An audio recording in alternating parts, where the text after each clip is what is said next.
तो दोस्तों एक बार फिर स्वागत है आपका हमारे चैनल पर। मेरा नाम है वरुण और हम बात कर रहे हैं इंजीनियरिंग की। यार अगर आप भी इंजीनियर बनना चाह रहे हैं या फिर करियर बनाना चाह रहे हैं तो बिल्कुल सही जगह पे आए हैं आप। चैनल सब्सक्राइब कर लेना है ताकि सारी जानकारी आपको कॉलेज की, कोर्सेज की या करियर से जुड़ी यही इसी चैनल पर मिल जाए। और दोस्तों में शेयर जरूर कर दीजिएगा ताकि उनका भी भला हो जाए। आज जो हम डिस्कस करने वाले हैं वो फ्यूचरिस्टिक ब्रांच के बारे में डिस्कस कर रहे हैं, यानी कि आज आप स्टार्ट करेंगे इंजीनियरिंग करना और 4 साल बाद किस ब्रांच का दबदबा होने वाला है।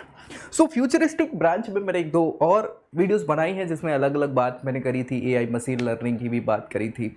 इसके अलावा हमने जो बात करी थी क्लाउड कंप्यूटिंग की या क्लाउड टेक्नोलॉजी की बात करी थी, इंटरनेट ऑफ थिंग्स की बात करी थी। यहाँ हम जो डिस्कस करने वाले हैं वो बात कर रहे हैं आज जो फ्यूचरिस्टिक ब्रांच के तौर पर, वो है डेटा साइंस। अब डेटा साइंस एक ऐसी ब्रांच हो सकती है जो कि अभी तक सीएसई के अंदर आ रही थी, जिसमें हम कंप्यूटर साइंस के अंदर ही मान रहे थे, थोड़ा बहुत जानकारी उसकी सब्जेक्ट वाइज दे देते थे। लेकिन अब चूंकि ये सीएस से निकल के अलग स्पेशलाइजेशन में आ गई, यानी खुद का दबदबा हो गया है डेटा साइंस का। तो आखिर है क्या ये डेटा साइंस, इसमें क्या पढ़ाई होनी है और क्या स्पेशलाइजेशन मिल जाएगी आपको, किस प्रकार से ये फायदेमंद हो सकता है, ये पूरा डिटेल डिस्कशन हम यहाँ लास्ट तक करने वाले और आपको भी देखना है ताकि सारी जानकारी इससे रिलेटेड मिल जाए और भाई भला हो जाए आपका या दोस्तों का जिसको आप शेयर कर देंगे। और बिल्कुल नहीं भूलना है, अगर आपकी प्रोफाइल पे बेस्ट आप जानना चाह रहे हैं, मतलब कि मेरी प्रोफाइल पे मेरे लिए क्या बेस्ट हो सकता है, तो नीचे प्रोफाइल एनालिसिस फॉर्म भी मिल जाएगा जिसको फिल करिए और उसके बेसिस पे क्या बेस्ट हो सकता है आपके लिए ये आपको बताया जाएगा। बीटेक इन डेटा साइंस की हम बात करें तो डेटा साइंस आखिर क्या है। देखिए कई बार क्या होता है कि आप शॉपिंग करने चले गए, अब शॉपिंग करने गए तो बाद में वो वहाँ से काउंटर पे पहुँचे उसको पे करने के लिए। उन्होंने पूछा महोदय आपका नाम क्या है, व्हाट्स योर नेम, आपका फ़ोन नंबर बता दीजिए, जेंडर तो वो देख ही लेगा मेल फीमेल, एज बता दीजिए, ज़्यादा हो तो बर्थडे पूछ लेगा कि भैया हम मैसेज कर दिया करेंगे आपको। तो ये एक डेटा हो जाता है और इस डेटा से किस टाइप के अलग अलग साइंस लगा के, इसमें साइंस लगाने का क्या मतलब है, अलग अलग एल्गोरिथम्स के साथ साथ अलग अलग प्रकार से इसको कंबाइन करते हुए अलग अलग प्रकार के बहुत सारे वो लगाए जा सकते हैं जिसमें बोल सकते हैं हम कि यार डेटा बनाया जाए। हाँ, अलग अलग ट्रेंड्स बनाए जा सकते हैं अलग अलग प्रकार के। तो ये डेटा साइंस कहलाता है और ये डेटा साइंस इंपॉर्टेंट बीटेक की स्पेशलाइजेशन है जो आगे चल के आपको क्या करने वाली है, मतलब मान के चलिए कि फ्यूचरिस्टिक ब्रांच है, आगे आपको एक अच्छा करियर मुहैया कराने वाली है। चलिए यहाँ हाइलाइट्स की बात करें तो हम बात चूंकि बीटेक कोर्सेज की ही कर रहे हैं तो भाई ये 4 साल का बी या बीटेक प्रोग्राम कहलाता है, 8 सेमेस्टर होते हैं और इसके लिए मिनिमम आपको 12th क्लास पास 50% से होना चाहिए। यार ये एक बेसिक क्राइटेरिया है, इसके बाद आप एडमिशन ले सकते हैं। तो एडमिशन के लिए दो प्रक्रियाएं हैं। जनरल बड़े तौर पे बोले तो या तो आप एग्जाम के बेसिस पे, एंट्रेंस एग्जामिनेशंस के बेसिस पे एडमिशन लें, या फिर आप मेरिट बेस पे ले सकते हैं, आपकी 12th के परसेंट अच्छे हैं और कोई इंस्टीट्यूट आपको डायरेक्ट परसेंटेज के बेसिस पे एडमिशन दे दे। तो ये दो ऑप्शन है, लेकिन परसेंटेज या मेरिट बेसिस पे बहुत कम ऑप्शंस उपलब्ध है, अच्छे तो बहुत कम ही है। सो आप क्या करेंगे, एंट्रेंस देंगे। अब एंट्रेंस एग्जामिनेशन भी 3 टाइप के होंगे आपके नेशनल लेवल के, जिसमें आपको topest institution of India IITs, NITs, triple IITs मिल सकता है। उसके बाद स्टेट लेवल के एग्जामिनेशन जिसमें स्टेट के गवर्नमेंट और प्राइवेट इंस्टीट्यूशन होंगे शामिल, और फाइनली यूनिवर्सिटी लेवल के जिसमें यूनिवर्सिटीज़ जो प्राइवेट यूनिवर्सिटी हैं अच्छे अच्छे, उनके खुद के एग्जाम्स होते हैं, उसके बेसिस पे वो एडमिशन आपको प्रोवाइड करा देते हैं। और इन्हीं के बेसिस पे आपकी फीस स्ट्रक्चर भी डिपेंड करता है कि आप कहाँ क्या फीस स्ट्रक्चर हो सकता है पर्टिकुलर ब्रांचेस के लिए। तो ये भी सारी चीज़ें आपकी यहाँ डिपेंड करेंगी। सिलेबस क्या पढ़ना होगा आपको यहाँ, अगर हम डेटा साइंस की बात करें तो यहाँ ऑप्शंस में आपको डिस्क्रीट स्ट्रक्चर, ये इंपॉर्टेंट है क्योंकि डेटा को किस प्रकार से उसका स्ट्रक्चर होगा डिस्क्रीट लेवल में, डिजिटल लेवल में अलग अलग चीज़ें आपको मिलेगी। मैकेनिकल वर्कशॉप हो जाएगी, engineering physics, theory of computation, computation important है क्योंकि आपको कंप्यूटेशन ही करना है यहाँ पे साइंस डेटा का, और साथ ही साथ डेटा वेयर हाउस, मतलब कहाँ उसको सजो के रखेंगे, आप संभाल के रखना पड़ेगा ना भाई,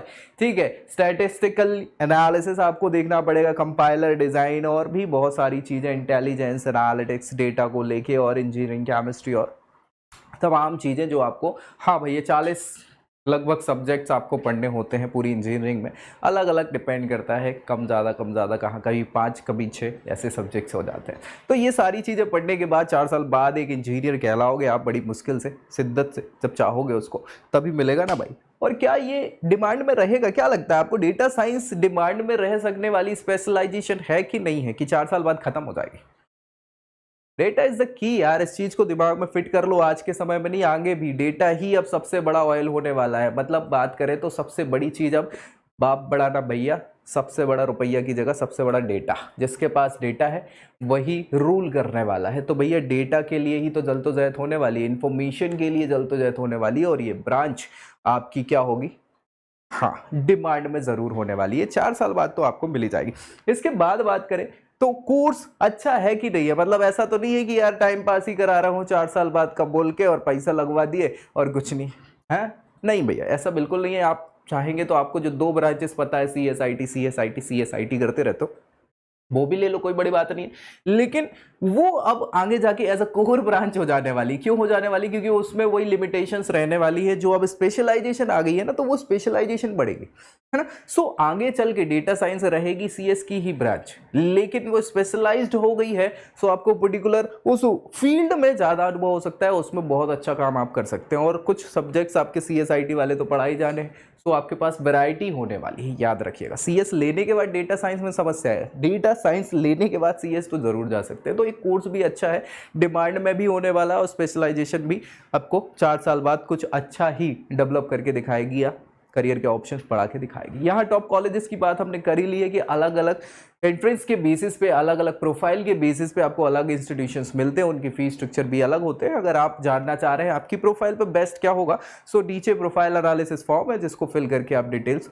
ले सकते हैं। ठीक है भाई, आगे बात करें जॉब प्रोस्पेक्ट्स की, मतलब 4 साल बाद किस प्रोफाइल पे आप पोस्ट हो पाएंगे या फिर किस प्रोफाइल पे वर्क करने वाले हैं। सो यहाँ अलग अलग क्लिनिकल फार्मास्यूटिकल एनालिस्ट के तौर पे वर्क कर सकते हैं, डेटा साइंस कंसल्टेंट के रूप में आप वर्क कर सकते हैं, data engineer, data architect, data technology specialist, ये सारी की सारी पोजीशंस आपकी हो सकती है स्पेशलाइज्ड इस इंजीनियरिंग में। इसके अलावा ऑप्शंस आपको मिल ही जाएंगे। यहाँ ऑन एन एवरेज सैलरी की बात कर ले, सो ये डिपेंड करता है कि किस इंस्टीट्यूशन से इंजीनियरिंग कर रहे हैं, क्योंकि वहीं वो इंस्टीट्यूशन में अच्छे रिक्रूटर्स अच्छे पैकेज पे ले जा सकते हैं, किसी सड़े इंस्टीट्यूशन में वही रिक्रूटर सड़े पैकेज पे ले जा सकते हैं। लेकिन ऑन एन एवरेज अगर हम बात कर ले तो हाँ, ये डिपेंड करता है कि आपका 3 लाख से 20 लाख तक के पैकेजेस पे आप पहुंच सकते हैं। तो कोई ऐसी समस्या वाली बात तो है नहीं। फ्यूचरिस्टिक टॉप रिक्रूटर्स आपको पता ही है कि कौन होने वाले हैं। हाँ, सारी फील्ड के आपके यहाँ रिक्रूटर्स हो सकते हैं जो R&D पे वर्क करते हैं, रिसर्च एंड डेवलपमेंट पे, क्योंकि उन्हें रिसर्च के लिए डेटा की जरूरत पड़ेगी और डेटा साइंटिस्ट आप होने वाले।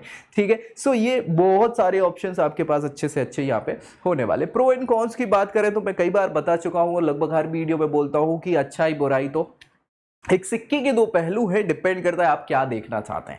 अच्छाई देखेंगे तो अच्छाई मिलेगी, बुराई देखेंगे तो बुराई मिलेगी। तो अच्छाई तो ऐसी है कि भैया ये फ्यूचरिस्टिक ब्रांच है, अच्छा पैकेज मिल जाएगा, है ना, और यहाँ पे हमें सीखने को बहुत मिलेगा, डिमांड में रहेगा, एडवांस एबिलिटी को बनाएगा, बहुत सारी स्किल जनरेट करेगा, ये अच्छा ही है। बुराई की बात कर ले तो फिर रोना तो हमेशा ही है। आज भी अपने अच्छे दोस्तों से पूछोगे, साथ 10 साल बाद भी पूछोगे तो वो कहेंगे कट रही है ना। तो वही चीज़ है। अब ये बुराइयों में आपको क्या होगा कि हाँ, कुछ ना कुछ कमी दिखती ही रहेगी हमेशा। ह्यूमनोलॉजिकल फील्ड है आपकी, और इसके बाद आपको फन एंड गेम्स वगैरह ज़्यादा ऐसा मिलने नहीं वाले। डेटा पे वर्क करना है ना भाई आपको, तो डिपेंड करता है आप कैसे फन एंड गेम्स डेटा से रिलेटेड बना लें। तो अच्छा ही बुराई, अब ये चीज़ मैंने आपको बता दी, डेटा साइंस से रिलेटेड हर एक जानकारी जो इंपॉर्टेंट है आपके लिए वो हमने डिस्कस कर ली, और मुझे लगता है इससे आपको फ़ायदा ज़रूर होगा। दोस्तों में शेयर करना बिल्कुल मत भूलिएगा। और अगर प्रोफाइल पे आप जानना चाह रहे हैं कि क्या बेस्ट होगा आपके लिए, तो फॉर्म फिल करके जानकारी भी ले सकते हैं। बाकी मिलेंगे अगली वीडियो में अगली जानकारी के साथ, तब तक के लिए जय Hind. I hope you like this video. For more such videos, keep watching our channel and do not forget to like, share and subscribe.